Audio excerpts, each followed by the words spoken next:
Amis de Jésus en cet endroit, quoi qu'il acclame Jésus.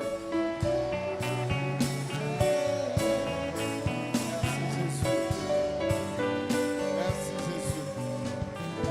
Merci Jésus.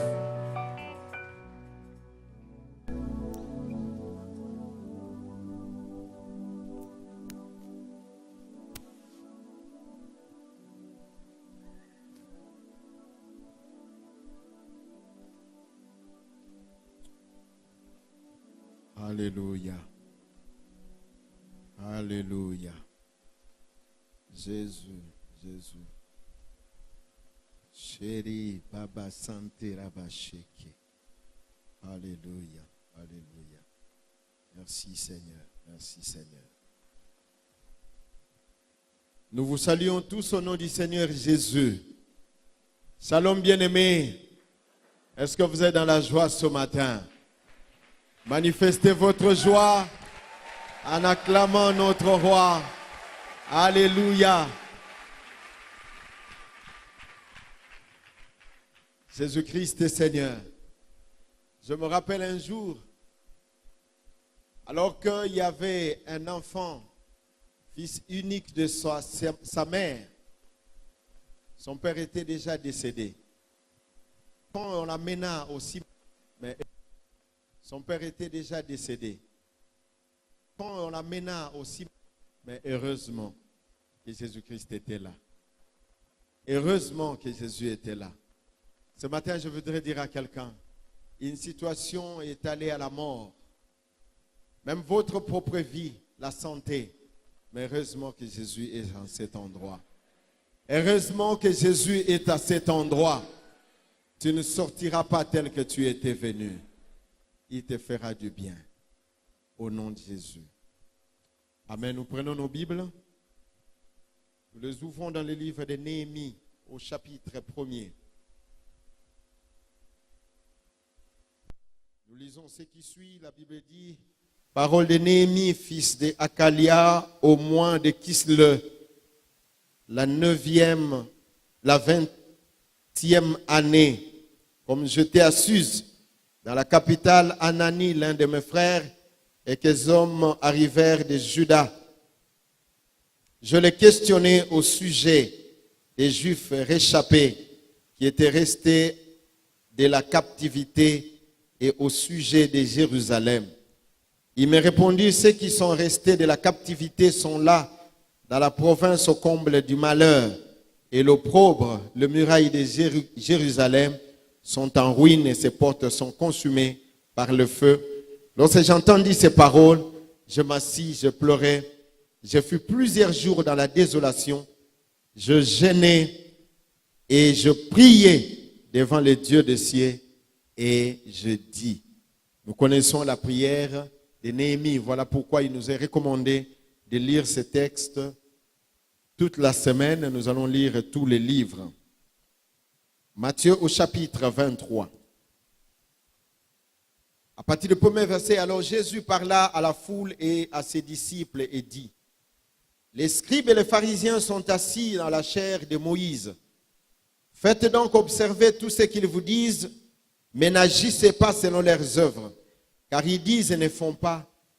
Ils lient des fardeaux pesants et le mettent sur les épaules des hommes, mais ils ne veulent pas les remuer du doigt.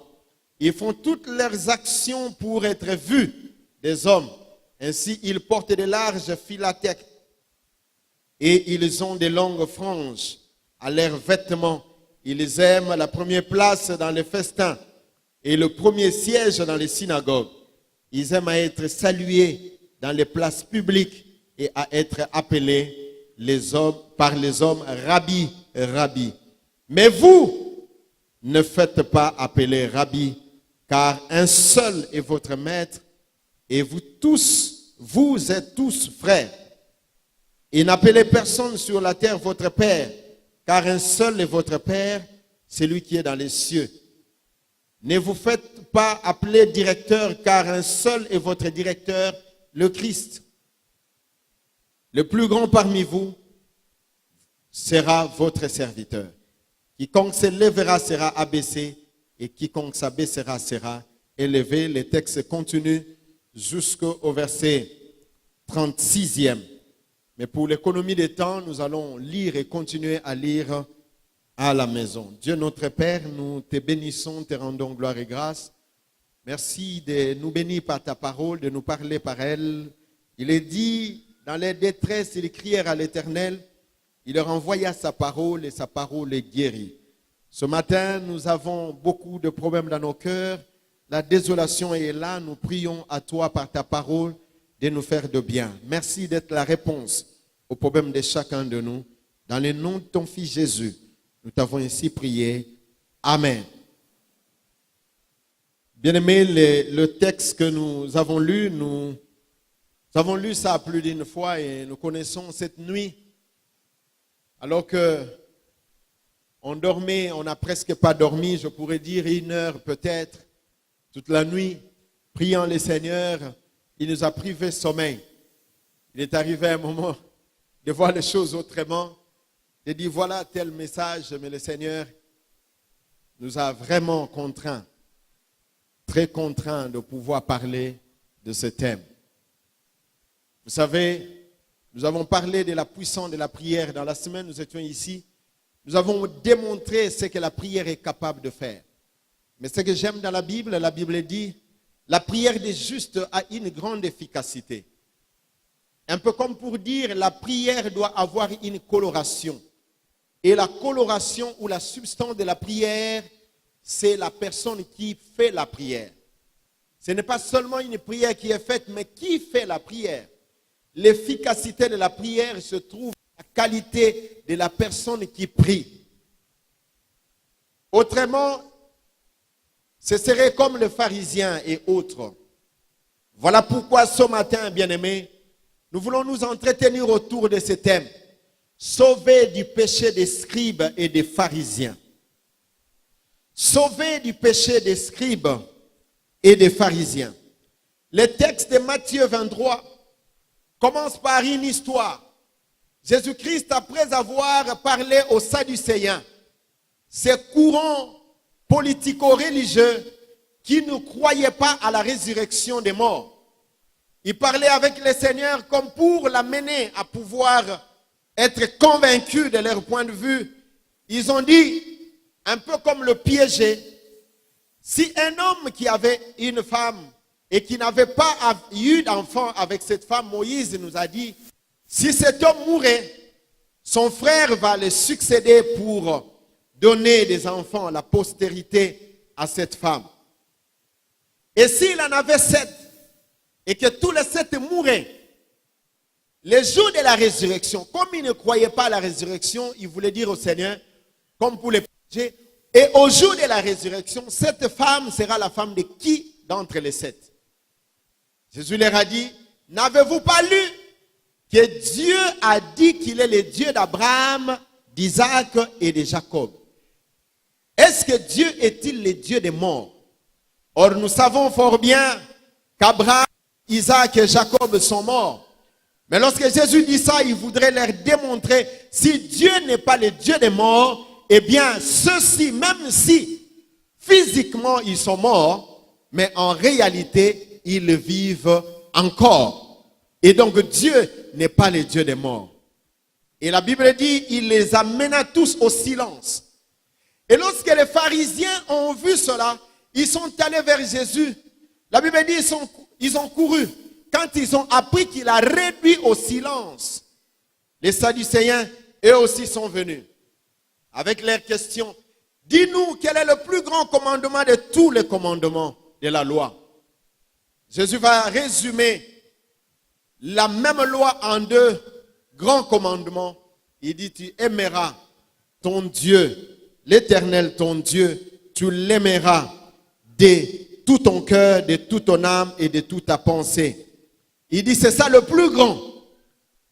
Et tu aimeras aussi ton prochain. Et il dit, de ces 2 commandements dépendent toute la loi et le prophète. Et après leur avoir entretenu dans ce sens, lui-même va leur poser la question, que pensez-vous de Christ?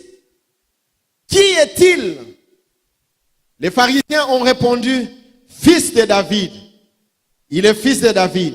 Il dit, mais s'il est fils de David, or David lui-même en priant, il avait dit à Dieu la chose suivante. Ils ont rappelé que le Seigneur a dit à mon Seigneur, assis-toi à ma droite jusqu'à ce que je fasse de tes ennemis ton marchepied. Et il ajoute en disant, si donc il est le fils de David, pourquoi alors l'appelle-t-il Seigneur? Et ils ont été réduits au silence. Et après avoir dit toutes ces choses, c'est alors qu'il va maintenant parler ici dans le passage que nous avons lu. Jésus-Christ utilise les 12 premiers versets, ici du moins tel que c'est compilé, canonisé, pour parler aux disciples et à toute la foule qui était là au sujet des scribes et des pharisiens. Il est par là au sujet des scribes et des pharisiens. Qui étaient les scribes? Qui étaient les pharisiens? Et comment vivaient-ils? Jésus-Christ a pris du temps à pouvoir leur parler au sujet des scribes et des pharisiens et comment vivaient-ils. Sauver du péché des scribes et des pharisiens, bien-aimés, veut simplement dire ce thème, c'est que si nous ne sommes pas prêts à pouvoir vivre au-delà de ce que les pharisiens et les scribes vivaient, il n'y a point de vie éternelle pour nous. Et Jésus-Christ l'a dit dans Matthieu 5, le verset 20. Il dit, si votre justice ne surpasse pas celle des pharisiens et des scribes, vous ne pouvez pas rentrer dans le royaume des cieux. Alors qu'il leur parlait, il a commencé à présenter ce que c'était les pharisiens et les scribes. Ici et ce matin, je voudrais que c'est un petit enseignement ou mon discours, si vous voulez, mon intervention tourne autour des grands points, 3 grands points. Le tout premier, c'est la description qu'on veut donner de l'état des scribes et des pharisiens. Qui étaient-ils?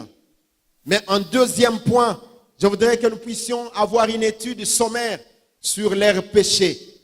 Qu'est-ce qui était dans leurs péchés que nous devons éviter aujourd'hui? Sinon, il n'y a point de vie éternelle. Ou si vous voulez, pas d'accès au royaume des cieux.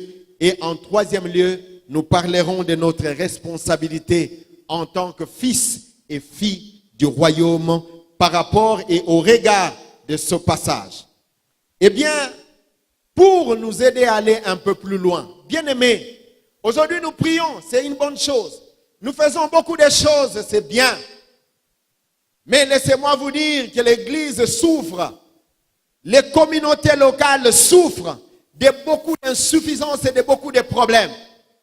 Voilà l'objet ou la raison de nos prières non exaucées. Bien-aimés, nous sommes pressés de crier, de parler, de déclarer, de dire toute forme de choses, de prophétiser. Mais malheureusement, l'Église connaît de sérieux problèmes. Nos communautés locales connaissent beaucoup de problèmes. Or, c'est par là qu'il fallait commencer avant d'espérer adresser une quelconque prière à Dieu. Laissez-moi vous dire, bien-aimés, un homme qui marche craignant Dieu, même lorsqu'il n'a pas ouvert sa bouche, parce que la prière n'a pas seulement une seule forme. La prière peut être une parole exprimée, mais la prière peut être aussi les intentions du cœur. La prière peut être aussi le style de vie de quelqu'un. Peut suffire pour que Dieu du haut des cieux puisse entendre quelqu'un et agisse en sa faveur. Et nous devons être d'autant plus conscients de ces choses et ne jamais nous voiler la face. Combien d'années n'êtes-vous pas en train de prier? Depuis combien de mois n'avez-vous pas commencé de prier? Il y en a d'autres en cet endroit qui vont continuer de prier parce que la rentrée scolaire est là. Mais nous allons arriver jusqu'à la rentrée scolaire. Vous n'avez pas encore trouvé ce que vous avez demandé. Dieu est-il injuste? N'écoute-t-il pas des prières? Non, Dieu écoute les prières. Mais Dieu veut que la justice soit bâtie dans notre vie, que la qualité de notre vie devienne l'intercession, la qualité de notre vie devienne la prière. C'est cela ce que Dieu attend de chacun de nous ce matin, bien-aimés. Arrêtons de multiplier beaucoup de paroles. La véritable prière, c'est celle qui est assise sur une qualité de vie distincte. Car vous pouvez multiplier des paroles. N'a-t-il pas dit, lorsque vous priez, ne soyez pas comme des païens qui, à force de multiplier des paroles, ils croient être exaucés de Dieu. Non, ne soyez pas comme eux, car votre Père sait exactement ce dont vous avez besoin. Bien-aimés, si méchants sommes-nous, savons donner de bonnes choses à nos enfants. Du reste, ils ne choisissent même pas l'école où ils doivent aller. C'est nous qui choisissons à leur place. Dieu est aussi capable de choisir pour nous les meilleures choses. Du reste, il a prévu de bonnes choses pour ceux qui l'aiment. Mais nous devons être trouvés propres à ses yeux, marchant avec le Seigneur, marchant dans l'obéissance à sa voix et à sa parole. Parce que les pharisiens et les scribes ont fait tout juste le contraire de cela. Bien-aimés, dans l'église aujourd'hui, nous trouvons trois types de croyants, malheureusement. Et c'est ça qui amène beaucoup de problèmes. Nous crions même dans notre nation. Nous disons que nous sommes à plus de 90% des chrétiens. Mais malheureusement, nous ne voyons pas de faits. Pourquoi? Si Néhémie, si Josué à l'époque, Esdras et toutes ces personnes pouvaient être capables de changer quelque chose dans leur temps en priant le Seigneur, ils se nommaient eux-mêmes serviteurs de l'Éternel, c'est-à-dire appartenant à Dieu. C'est pourquoi leur prière pouvait avoir de l'effet. N'avons-nous pas crié pour la nation? Et les gens essaient de dire, nous prions, nous prions. Et le pasteur n'a cessé de le dire du haut de cette chair. Nous prions beaucoup sans prier vrai. C'est-à-dire le contenu. Voilà quelqu'un comme Bartimée. Juste un seul cri, il a fait arrêter Jésus-Christ. Y a-t-il quelqu'un ce matin qui soit capable par le contenu de sa prière de faire arrêter le Seigneur pour que le Seigneur soit capable de décider en sa faveur? par le contenu de son cri, le contenu de sa prière. Lorsque vous priez, qu'est-ce que vous dites à Dieu? Lorsque vous priez, êtes-vous en train de présenter à Dieu un discours et votre cœur est éloigné de vous? Voilà là où le Seigneur nous attend. Là où le Seigneur nous attend. Et nous avons ces trois types de croyants dans l'Église. Il y a les chrétiens aujourd'hui qui sont des chrétiens caméléons. C'est la première catégorie que nous observons. Et c'est cette catégorie qui prend de plus en plus de place aujourd'hui. Un caméléon a la capacité de se transformer, de changer ses aspects extérieurs. Il a la capacité de manière instinctive de s'adapter à la condition de l'endroit où il se trouve, du moins sur le plan d'apparence et d'extérieur. C'est-à-dire quelqu'un qui peut arriver à un endroit, il prend la connotation totale de l'endroit où il est. Il devient 100% chrétien à l'église et 100% païen dans les milieux de païens. Ce qui pose un véritable problème. Ils sont d'antipodes. On regarde entre sa propre vie et la vie du Seigneur. Dans sa vie, il y a un problème. Un chrétien caméléon. Un croyant caméléon. Ici avec nous, mais aussi ailleurs avec tous les autres. Qui est-ce que nous trompons, bien-aimés? Est-ce le pasteur ou le conducteur qui sont avec nous au niveau du ministère? Bien-aimés, nous devons savoir que c'est le Seigneur qui voit tout et c'est à lui que nous rendrons compte. Ce n'est pas le pasteur. Mais il y a aussi des chrétiens qui sont parmi nous, malheureusement, que eux ne sont pas des caméléons, mais ce sont des serpents. Ils sont serpents. Pourquoi? Parce qu'ils font la mue. Vous savez, les serpents, lorsqu'il faut se renouveler dans son action, il change de peau. Il sort de sa peau et on a l'impression, quand on vient, on trouve la peau, qu'il y a un serpent qui est mort ici. Non, il y a laissé sa peau, mais lui, il est sorti pour aller opérer. Il devient de plus en plus dangereux. Ne sommes-nous pas de ce nombre de ceux qui ont laissé la peau pour tromper la vigilance, mais ils sont sortis de leur corps pour aller travailler ailleurs?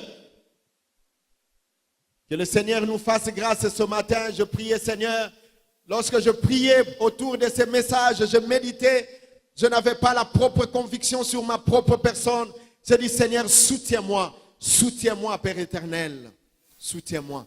Sinon, toutes nos prières ne deviendraient que de la farce.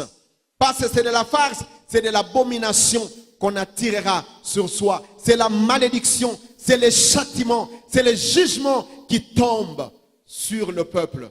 Lorsque nous crions à lui, nous crions sans avoir Jésus, sans être avec lui. C'est cela qui arrive. Troisième type de croyant, de plus en plus rare aujourd'hui, c'est le croyant papillon. Un papillon, c'est quelqu'un qui a fait une expérience extraordinaire. Il ne change pas seulement d'extérieur. Il commence par être chenille rampant. Mais plus tard, il prend des ailes et il peut être en mesure de pouvoir prendre l'envol. Y a-t-il ces chrétiens encore parmi nous? Sinon, en très peu nombre. Et le Seigneur a besoin des gens qui passent véritablement par cette moule de transformation. Et nous ne nous appelle pas au changement de notre aspect extérieur, mais nous appelle à une véritable transformation de notre être. N'est-il pas écrit dans 2 Corinthiens 5, 17? Si quelqu'un est en Christ, est devenu une nouvelle création, une nouvelle créature. Sommes-nous devenus une nouvelle créature, une nouvelle création? Nous allons le voir par nos agissements. C'est cela qui prouve si réellement il y a eu la véritable transformation en nous. Ou alors nous avons juste changé les aspects extérieurs. Et les pharisiens et les scribes étaient champions dans cela.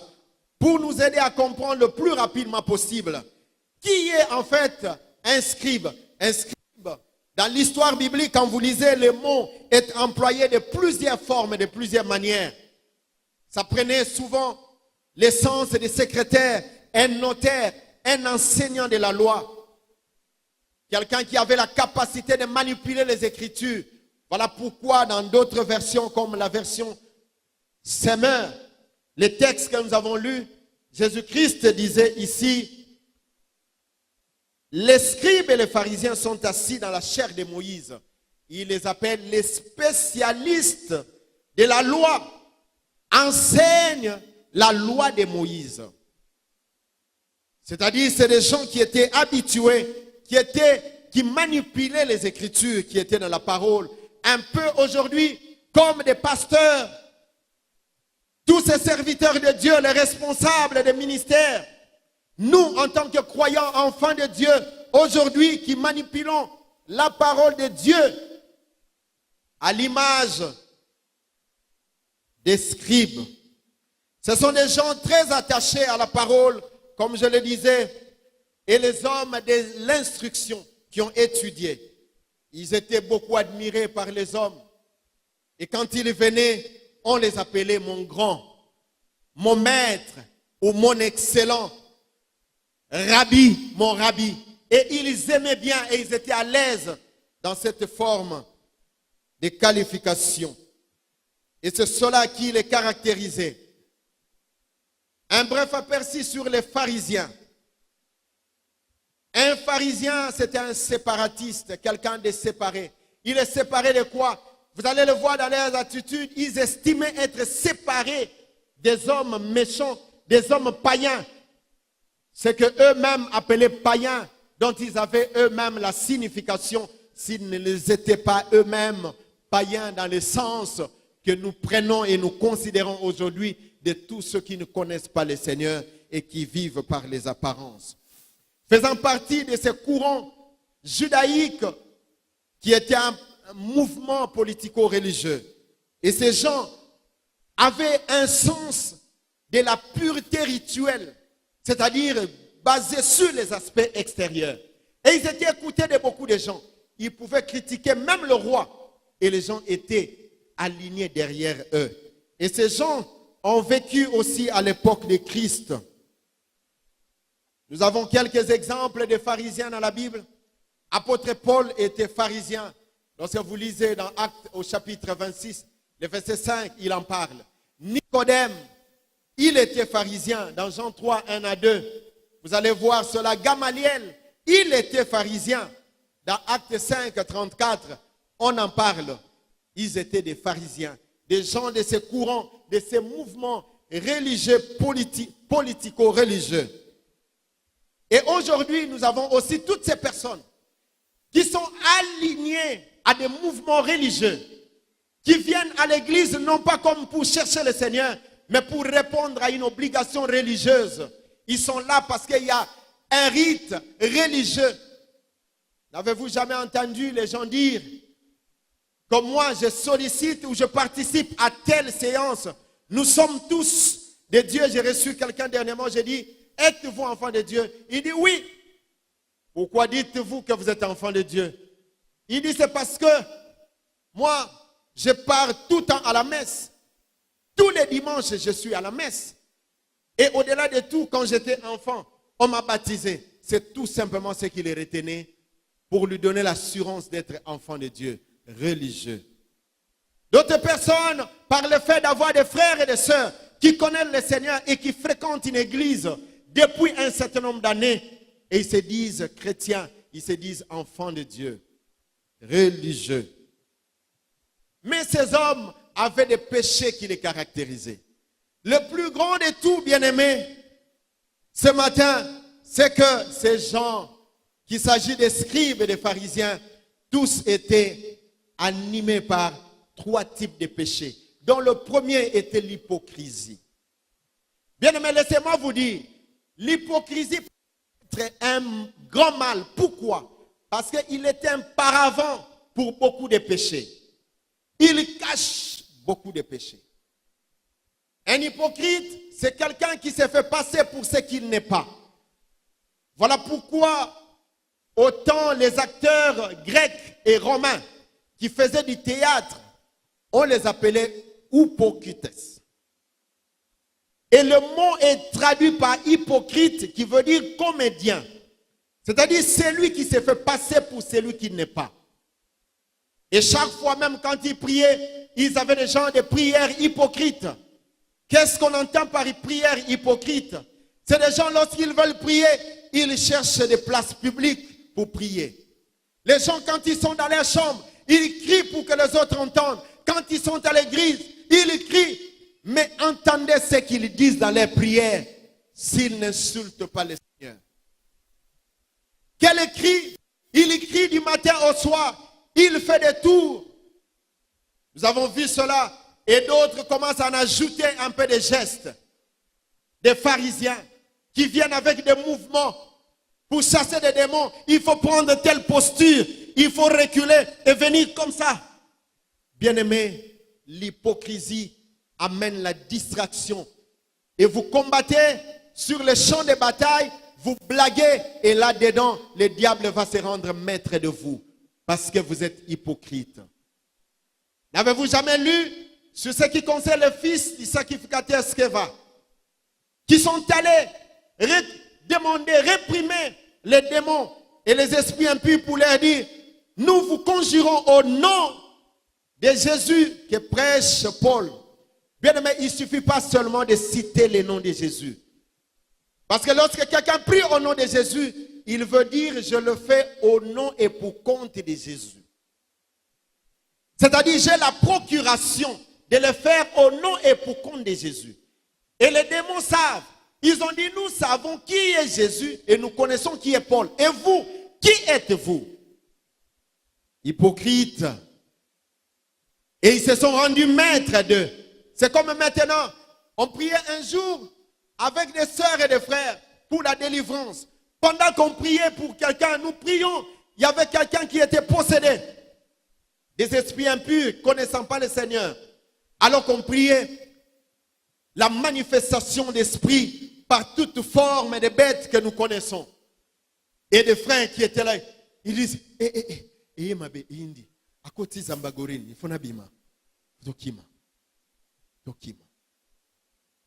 les gens qui ont peur, pourquoi? Parce qu'ils rentrent dans les choses qui n'ont rien à voir avec eux. Hypocrites. La prière faite dont le cœur n'est pas attaché au Seigneur. Les pharisiens et scribes, ils en étaient spécialistes. Le mot, lui, il est traduit par la ruse, la méchanceté. Être hypocrite, c'est être profane, c'est être un religieux, un apostat, quelqu'un qui a renié la foi, qui a abandonné la voie sainte de Dieu. Ce mot désigne donc, comme je le disais, l'auteur de théâtre et donc un comédien. Et souvent lorsque nous le faisons, j'aime le dire, nous prions, nous disons à Dieu, tu viens devant Dieu. En tant qu'hypocrite, ça veut dire que tu te présentes comme un comédien. Tu dis à Dieu, reste là, je vais te faire une pièce de théâtre. Et tu viens, tu commences à raconter une histoire qui n'a rien à voir avec ta personne. Tu y as passé 2 heures et tu pars, Dieu n'a rien entendu. Parce que tu as fait de la comédie. Bien, nous voulons cette semaine, alors que nous serons en train de prier, que nous venons d'un cœur ouvert et pur et sincère devant Dieu et prier sincèrement devant Dieu et en dehors de toute hypocrisie. Lorsque nous parlons de ces choses, il n'y a pas de pasteurs qui sont exemptés de cela. Dieu n'a pas donné aux pasteurs, aux hommes de Dieu, les responsables des ministères, des privilèges en ce qui concerne l'obligation de prière. Que les uns doivent prier et que les autres doivent être en train de causer comme ils veulent et parlant devant la présence de Dieu, dérangeant les autres. Non, bien-aimés, c'est de l'hypocrisie et ces choses doivent s'arrêter au nom de Jésus pour permettre à ce que Jésus-Christ soit réellement élevé. Car dans la présence de Dieu, il dit que vous soyez tous les frères. Pourquoi cela? Parce qu'il ne doit pas avoir des acceptions de personnes. Il n'y a pas de gens qui doivent venir quand ils veulent. Il n'y a jamais de gens qui doivent faire comme ils veulent dans la présence de Dieu. Non. Nous avons tous la même obligation en tant que frères et sœurs devant le Seigneur. Cessons d'être hypocrites. Cessons d'être hypocrites. Ou les gens qui prient, ils causent avec les autres. Peut-être c'est un responsable de ministère. Croyez-vous que c'est à vous que Dieu a donné cette possibilité? de pouvoir considérer les autres comme les pharisiens qui mettaient la charge sur les autres, eux-mêmes se trouvant être relaxés, relaxants. Non, il ne s'agit pas de ça. Si nous appelons aux jeunes, nous devons nous aussi apprendre comment jeûner. Bien-aimés, si vous voulez que votre enfant soit capable de faire ce que vous lui demandez de faire, commencez à vivre ce que vous lui demandez de faire. Sinon, il trouvera que c'est du mensonge. Vous lui demandez de faire quelque chose qui est impossible à faire. Sinon, vous-même, vous l'aurez fait aussi. Responsable de ministère, responsable de famille, sacrificateur. Si à la maison, nous voulons que les enfants prient, lèvons-nous nous-mêmes dans la prière aussi. Et ne soyons pas hypocrites. Ne dites jamais aux autres, priez, priez, priez, priez. Vous-même, vous ne priez pas. Prions le Seigneur et ne soyons jamais hypocrites.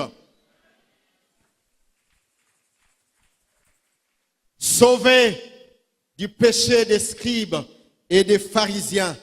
Que faisaient-ils? Comment se manifestait alors leur péché d'hypocrisie? Bien-aimés, ils jeûnaient 2 fois par semaine. Et ils priaient.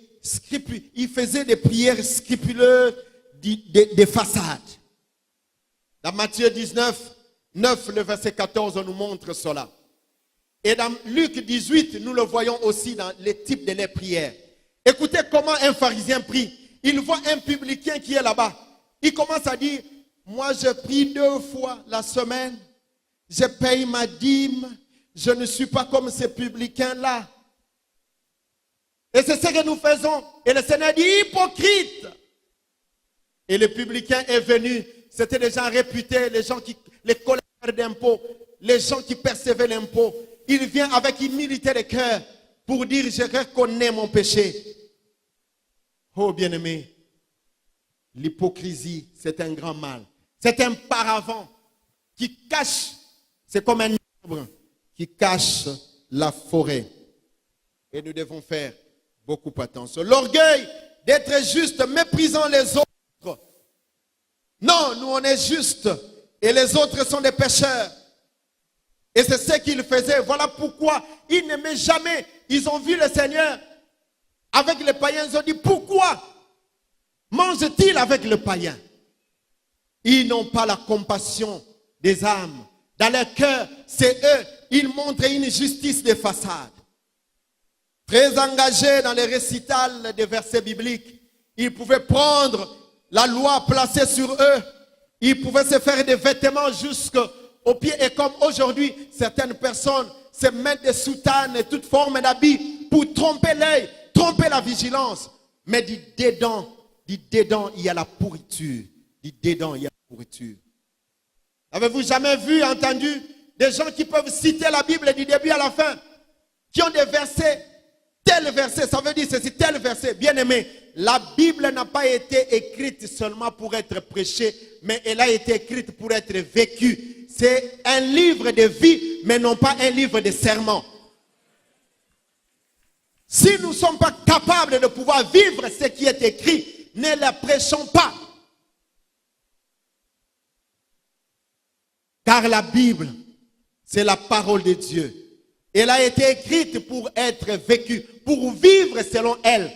Voilà pourquoi la Bible dit dans Josué 1, le verset 8, que ce livre de la loi ne s'éloigne pas de ta bouche. Médite-le nuit et jour pour agir fidèlement selon ce qui est écrit. C'est alors que tu réussiras. Pourquoi? Pour agir selon ce qui est écrit. Et si nous n'agissons pas, Jacques dit, celui qui lit et ne met pas en pratique est comme celui qui aussitôt s'est regardé au travers d'un miroir et il oublie ce qu'il avait vu. Bien-aimé, la parole de Dieu doit être au centre même de notre prière. Et nous ne devons pas être comme des pharisiens et des scribes. Ils aimaient travailler sur leurs apparences, sur les aspects extérieurs. Ils ont remplacé la parole de Dieu par leur propre tradition. Bien-aimé, à part cet aspect d'extérieur, de s'attribuer une justice extérieure, c'était aussi les gens en quête de vaine gloire. Ils aimaient la vaine gloire. Et aujourd'hui, nous le voyons aussi à travers beaucoup de choses. Ils aiment le premier place des festins. Vous allez voir quelqu'un qui arrive, il tournoie là-bas, il dit non, on ne m'a pas encore donné la place. Mais il y a plusieurs places là-bas. Il veut qu'on lui donne toujours la première place. Avoir la première place dans les synagogues ne veut pas seulement dire s'asseoir ici. Mais c'est aussi chaque fois qu'on vous considère vous. Personne ne peut rien faire sans qu'on vienne chez vous. Pourquoi ça? Pharisiens et scribes, faites attention à ce genre de choses. Je ne viens plus à l'église. Ça fait quelques mois et semaines. Parce que dans cette église, on ne considère pas les gens. Moi, je suis ceci. Moi, je suis cela. Laissez-moi vous dire, il n'a jamais été dit qu'on a donné le nom de Philippe pour au-dessus de tous les noms. Le nom qui est donné au-dessus de tous les noms, c'est le nom de Jésus-Christ. Si tu veux que nous puissions te glorifier, fais-toi ta croix, monte sur la croix et fais couler ton sang. Nous t'adorerons aussi. Mais ici, il s'agit de Jésus qu'il faut adorer. Et c'est lui seul qui est monté sur la croix. Il a fait couler son sang. Et voilà pourquoi tout genou fléchit et toute langue glorifie le Seigneur. Non, on ne me considère pas. Ils veulent la première place, ils veulent des considérations. On ne m'a pas dit ceci, on ne m'a pas dit cela. Hypocrite. Ils aimaient la croix des titres, ils avaient la croix des titres. Qu'on les appelle rabbi. Et là, ils changent de position. Comme un homme un jour, un pasteur, il vient comme ça, un frère le salue. Bonjour pasteur, il dit. Et les révérends, tu laisses ça à qui? À ta mère? Parce qu'il veut toujours qu'on ajoute révérend pasteur. Des titres.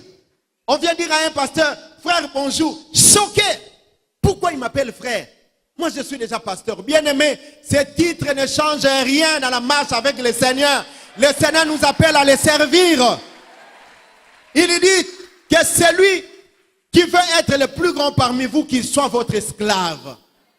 Et du reste, si vous voulez l'élévation, commencez par vous accrocher aux choses les plus bas. Car lorsque le Seigneur veut élever quelqu'un, la clé de l'élévation se trouve dans ceux qui se rabaissent. Et Dieu lui-même les élève. Non, rabbi, les gens avec des titres. Il y a des gens, ils veulent même la manière de saluer pour se changer, qu'on les salue autrement. Pourquoi il m'a salué comme ça? Ce n'est pas comme ça. Et ceci me rappelle un homme, un jour, un frère, un grand frère que j'ai connu, qui m'a connu dans mon enfance. Il m'a vu quelque part en train de travailler au cours d'une réunion, d'une conférence. Et il est venu me dire, ah, petit, petit. Petit. Petit, grand moutou.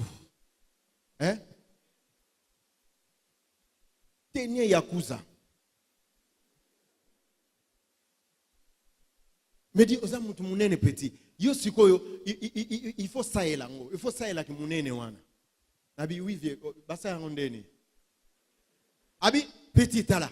Yo sa moutou te que so moutaye, aïbi so bonjour. O sopana pam pam bonjour non ko sopana ande ngona te petit calme petit mutaye biso bonjour o kangi pena maboko boye ozo compter na sa mtema 1 2 3 bonjour. Orgueilleux, pharisiens et scribes, hypocrites. Hypocrites. Vous allez voir certaines personnes comme ça à l'église, vous les saluez. Il est comme ça. Bonjour. Bonjour. Frères, nous sommes frères et sœurs en cet endroit. Glorifions Jésus. Glorifions Jésus. Glorifions Jésus. Ne soyons pas comme des scribes et des pharisiens. Même moi, c'est pas parce que nous nous tenons ici. Il y a certaines personnes qui disent, le pasteur est quand on commence à chercher le Seigneur, on est avec le troupeau. Lorsqu'on est élevé dans ce qui est à nous, les troupeaux n'entrent pas. Parce qu'on veut préserver la pastorale. Non, bien-aimés, nous devons préserver la fraternité en Jésus-Christ. Non, il ne parle avec personne. Il y a des hommes pour les rencontrer, il faut 4 audiences. Ah, j'ai béni le Seigneur pour notre pasteur. J'ai béni le Seigneur pour lui. Ah, et j'ai béni Dieu d'avoir rencontré cet homme sur mon parcours, qui nous a appris l'exemple modèle d'un berger, d'un leader berger. d'un leader berger. Dans les deuils, il est avec vous. Au moment de la maladie, il est avec vous. Parfois, on s'étonne, on dit, le pasteur est arrivé jusqu'ici. Ah! Bien-aimés, cela devait nous interpeller. La simplicité. Les pharisiens, les scribes, au point qu'ils le faisaient à tous, même quand ils ont vu Jésus, lui-même, Kolo Makambu, il veut lui appliquer le même traitement. Ah. Ce n'est pas normal. Quelqu'un dit ce n'est pas normal. Les pharisiens avaient une vie différente de leur enseignement. Ils enseignaient une chose et ils faisaient autre chose. Voilà Jésus qui dit, il ne faut pas le suivre. Ils étaient dans ça. Et deuxième de leurs péchés, c'était l'idolâtrie. Quelqu'un dit avec moi l'idolâtrie. Dans la Bible, l'idolâtrie, c'est un péché que Dieu a de plus frappé et sanctionné. C'est un abandon de Dieu au-delà de toute la considération de pouvoir avoir une image devant laquelle on s'agenouille. L'idolâtrie dans le sens spirituel et profond de la Bible, c'est l'abandon et qui va jusqu'à l'apostasie de la parole de Dieu et de Dieu lui-même. Lorsque le peuple sortit de l'Égypte, pourquoi Dieu a frappé fort? Parce que les hommes, quand ils sont sortis de l'Égypte, ils sont arrivés à un moment donné, ils ont dit, Moïse est allé, on ne sait où. Alors, Aaron, fais-nous quelque chose ici. Ils ont fait un veau d'or. Écoutez ce qu'ils ont dit. Viens adorer Israël, viens adorer le Dieu qui t'a sorti de l'Égypte. Bien-aimé, quelle insulte à Dieu. Quelque chose que vous venez de fabriquer aujourd'hui. Et vous dites que c'est cela qui vous a délivré. C'est la folie. L'idolâtrie, c'est-à-dire abandonner le vrai Dieu, abandonner ce qui est sûr pour se positionner sur ce qui est hypothétique. Et l'idolâtrie peut se traduire aussi par l'abandon de Dieu pour s'accrocher à des choses que Dieu donne. Plusieurs aujourd'hui sont dans leur voiture comme l'élément de culte et d'adoration. Parce que la voiture est en panne et je ne viens pas à l'église. Je perds tout mon temps là-bas. D'autres personnes, c'est l'emploi qu'ils ont trouvé. Bien-aimés, lorsque vous n'aviez pas d'emploi, nous étions ici tous les jours cherchant le Seigneur.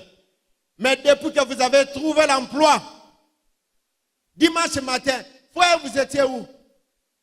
Vous avez un jogging. Ah, frère, vous avez un jogging, c'est quoi? La reconnaissance, l'idolâtrie, c'est l'absence ou l'oubli. La mise en oubli de la reconnaissance à Dieu, au Créateur de tout ce qu'il fait. Ces gens étaient dans cette idolâtrie-là. Ils s'accrochaient à des choses qui n'avaient rien à voir avec Dieu. Du reste, selon Matthieu au chapitre 15, ils étaient attachés à des traditions qu'ils avaient eux-mêmes développées, qui n'avaient rien à voir avec la parole de Dieu. Et ils ont dit à Jésus, pourquoi tes disciples mangent-ils sans respecter la tradition des anciens? Ils ne se lavent pas les mains. Et Jésus aussi leur pose la question, pourquoi vous méprisez le commandement de Dieu au profit de votre tradition? Au point que voici comment ils agissaient. Quand quelqu'un voulait priver aux autres, ou même à ses propres parents, il fait ce qu'on appelle le corban. Vous connaissez le corban? Voilà. Le corban, c'est en fait, c'était une pratique pour eux et c'est comme ça qu'ils agissaient. Lorsqu'ils ne voudraient pas donner à leurs parents quelque chose, ils prennent ce qu'ils voulaient donner aux parents, ils disent ça, c'est l'offrande qui a été consacrée à Dieu. Ils disent c'est l'offrande consacrée à Dieu. Comme l'offrande consacrée à Dieu, on ne peut pas donner ça à quelqu'un et ils les gardent maintenant, ils commencent à les utiliser eux-mêmes. C'est ça ce qu'on appelle le corban. Et ça, c'est ce que les pharisiens faisaient. Ils étaient dans ça. L'idolâtre, parce qu'ils mettaient leur intelligence sur le bien dont ils disposaient, sur leurs moyens, leurs véhicules, l'emploi qu'ils avaient, les comptes en banque et toute forme de ces choses. Et ils mettaient sur ces choses toute leur espérance. Bien-aimés, nous devons sortir de ces choses. Si vous êtes dans ça, vous devez sortir de ça. Et c'était des gens bien-aimés qui avaient aussi comme troisième péché les rejets du sacré. Les rejets du sacré. Les gens qui venaient, ils disaient, j'irai par l'or, j'irai par les offrandes, au lieu de j'irai par les temples ou de j'irai par l'autel. Vous allez lire tous les textes, vous allez trouver cela. Et Jésus leur a dit, est-ce que c'est l'or ou l'offrande qui purifie, qui procure la pureté, ou c'est l'autel et le temple? Bien-aimés, aujourd'hui, il y a un problème dans l'église, dans nos communautés, autour du respect du sacré. Considérons seulement à quelle heure nous sommes au culte. Est-ce que le Seigneur ne peut pas faire en sorte que le nombre que nous avons ici soit atteint lorsqu'il est 8 heures pour que nous commencions le culte? Est-ce que c'est impossible ça? Et pourquoi nous ne le faisons pas? Pourquoi nous venons à 9 heures? Pourquoi nous venons à 10 heures? Quelqu'un dit non, parce que le pasteur vient aussi. Bien-aimé, aucun pasteur n'est mort sous la croix pour vous. Vous avez le compte à rendre vous-même devant le Seigneur. S'il n'agit pas ainsi, laissez-les continuer dans la distraction. Mais vous, agissez différemment selon ce que vous avez écouté. Si ce message trouve sa place dans votre cœur, je voudrais que l'engagement soit pris pour que le dimanche prochain, dès qu'il est 8 heures, cet endroit soit déjà rempli tel que nous sommes là. Est-ce que quelqu'un est avec moi ce matin? Est-ce qu'on peut acclamer le Seigneur pour vous-même? Bien-aimés, nous allons commencer à aller comme ça. Bien-aimés, nous ne voulons pas du Saint-Esprit qui vient seulement pour que nous venions tard et que nous terminions tard. Mais il y a aussi le Saint-Esprit qui fait terminer à l'heure et qui fait terminer un peu plus tôt aussi les cultes. Et pour cela, nous devons commencer à régler cette question à partir de chez nous. Il doit y avoir le respect du sacré. Comment venons-nous à l'église? Il y en a qui viennent ici, qui prennent les chewing-gums et toutes formes de choses. Ils vont coller sur des sièges de l'église. D'autres viennent pendant qu'on est là. Regardez, j'ai avec moi ici. Ça, c'est la chose qui couvre de l'eau que nous prenons là-bas. Et ces histoires sont remplies dans mes poches. Je ne peux pas les jeter là-bas. Même le sens moral, même déjà, nous interpelle. À combien plus forte raison la dimension spirituelle? Et nous devons faire beaucoup attention à ça. Bien-aimés, soyons là. Non seulement à l'heure, mais soyons aussi réguliers. Oh, je me rappelle, lorsqu'il était question de la reconnaissance du ministère, le pasteur nous a entretenus. Et dans cet entretien, je n'ai jamais dit ça. Et je le dis ici, j'étais totalement étonné. Pendant qu'il s'entretenait avec moi, il me posa des questions et par là, juste pour asseoir sa conviction, il m'a dit, voici les éléments qui ont motivé cette décision. Parmi les décisions, parmi le point, je vous épargne des autres, ça m'avait totalement bouleversé. Il m'a dit, frère, vous travaillez en ville, mais tout le soir, vous êtes là à tous les services de l'église, même lorsque vous ne prêchez pas, prêt à pouvoir écouter les autres. J'ai commencé à faire couler des larmes. Parce que de ma vie, je n'avais jamais réalisé que cela était un exploit. Je trouvais ça quelque chose de normal et de classique et je n'en faisais même pas cas. Et lorsque c'est le pasteur qui doit me le dire, j'ai compris que Dieu voit, mais aussi le pasteur voit. L'union musicale, Dieu voit, Papa Sabin aussi voit. Quand est-ce que vous arrivez ici? Parfois même pour commencer, on a besoin juste de quelqu'un qui attend. Service d'accueil, où êtes-vous et à quelle heure arrivez-vous? Êtes-vous au rendez-vous? Pourquoi l'union musicale a-t-il une partie de gens qui viennent le mercredi, d'autres ne viennent pas et ne viennent que le dimanche? Pourquoi l'accueil a-t-il une partie de gens aujourd'hui et les autres ne viennent pas les autres jours?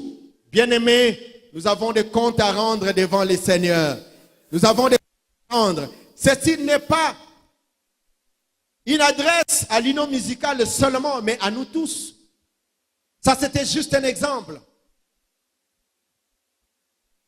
L'exemple de fidélité dans la marche avec Dieu. La crainte, les tremblements, la Bible dit, si je suis Dieu, où est l'honneur, la crainte qu'on me doit? Si je suis Père, où est l'honneur qui m'est dû? Dieu mérite l'honneur. Il mérite l'honneur. Il mérite la crainte. Il mérite la crainte. Quelqu'un dit, Dieu mérite la crainte. Et il mérite l'honneur. Pourquoi devons-nous être sauvés du péché des pharisiens?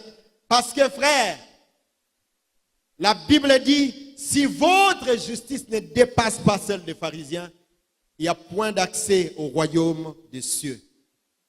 Mais pourquoi devons-nous être sauvés de ce péché? Bien-aimés, c'est parce que si nous ne sommes pas sauvés de ce péché, nous serons comme les pharisiens et il n'y aura point d'accès pour nous dans sa présence. Et que devons-nous faire? Premièrement, nous devons craindre Dieu plus qu'avant. Quelqu'un dit craindre Dieu plus qu'avant. Craindre Dieu plus qu'avant. Et deuxièmement, prions plus qu'avant. Et troisièmement, être conscient que le Seigneur Jésus-Christ est à la porte et revient bientôt. Que le Seigneur vous bénisse.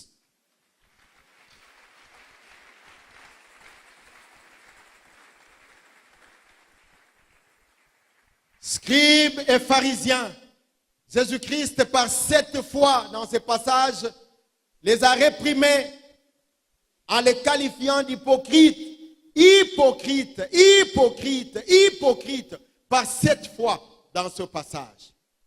Bien-aimés, l'hypocrisie nous amène à vivre différemment, à nous présenter comme étant de vrais enfants de Dieu, mais alors qu'en réalité, nous ne le sommes pas. Si ce matin, vous avez reconnu que dans votre vie, il y a des soucis, il y a des choses à améliorer. Être hypocrite, c'est d'être ici à l'église et d'être fiancé à vos propres yeux. Être une sœur à plusieurs amants. Un frère avec plusieurs fiancés. Et vous entretenez le tout à la fois. Ça, c'est être hypocrite. Hypocrite, c'est aussi cet homme et cette femme. Ces hommes qui passent tout leur temps dans la débauche. Et il y en a d'autres qui viennent. Lorsqu'on leur présente la boisson, ils disent, je ne prends pas la bière, je ne prends pas du vin. Mais lorsqu'ils sont chez eux, ils prennent du vin. Hypocrite. Voici l'occasion que le Seigneur nous accorde ce matin. Il dit non, je ne voudrais pas que vous soyez hypocrites. Mais soyez beaucoup plus sérieux qu'avant.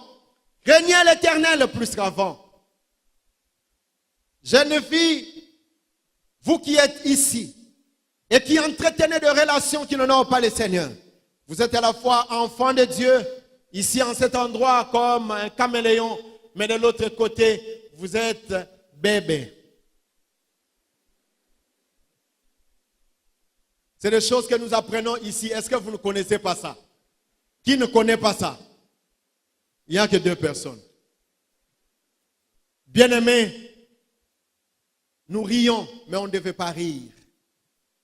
On ne devait même pas se tenir ici. La Bible dit que celui qui invoque le nom de l'Éternel s'éloigne de l'iniquité, car la sainteté convient à sa maison.